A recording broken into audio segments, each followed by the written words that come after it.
Բարև իմ սիրելի հետևորդներ ջան։ Այսօր ձեզ բերել եմ Բարի Լևինսոնի լավագույն ֆիլմերից մեկը, որը նկարահանվել է 1997 թվականին։ Ֆիլմը կոչվում է «Խվոստ վիլայետ սաբակայ» կամ «Պլուտավստվո»։ Այս ֆիլմը սկզբից մինչև վերջ քաղաքականություն է։ Սա մի յուրահատուկ ֆիլմ է եւ խորհուրդ եմ տալիս, որ դիտեք։ Ֆիլմում իմ շատ սիրելի երկու դերասաններն են խաղում։ Մեկը Ռոբերտ Դե Նյուրոն է, մյուսը Դասթին Հոֆմանն է։ Այս ֆիլմի ժանրը, չնայած նրան, որ նա քաղաքականություն է, կատակերգական է, բայց այստեղ ոչ մի կատակերգություն չկա, հավատացած եղեք, սա ավելի քան լուրջ ֆիլմ է։ Այստեղ նախագահական ընտրությունների մասին է, որ Ամերիկայի Միացյալ Նահանգներում նախագահը ուզում է երկրորդ անգամ վերընտրվել եւ վարձում է մի շատ լուրջ թիմ, որոնք գտնում են Հոլիվուդի լավագույն պրոդյուսերին, որը ֆիլմ կնկարի նախագահի մասին, այսինքն հոլիվուդյան շատ լուրջ ֆիլմ, որպեսզի նախագահը երկրորդ անգամ կարողանա վերընտրվել իր պաշտոնում։ Եվ այստեղ գիտեք ինչն է զավեշտը, որ այդ ֆիլմում նկարագրվում է, որ Ալբանիան պատերազմ է սկսել Ամերիկայի Միացյալ Նահանգների դեմ։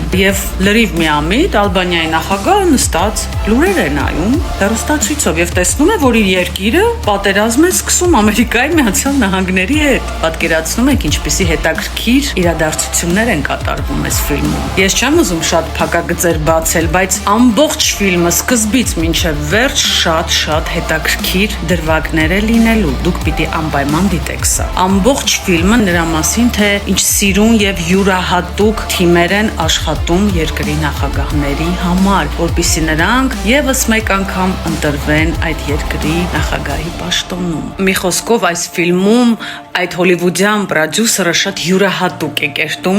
իր դերը Դասթին Հոֆմանը։ Սա մի յուրահատուկ ֆիլմ է, սիրելիներս խորհուրդ եմ տալիս անպայման դիտել եւ մի դրվագ էլ ասեմ, որ մի փոքրիկ սենց ֆիլմ են նկարահանում, կանաչ ֆոնն է, թե կապույտ ֆոնի տակ, աղջիկը փախնում է հազիվ Ալբանիայի այդ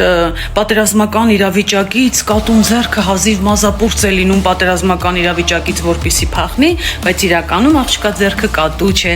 այլ չիպս է։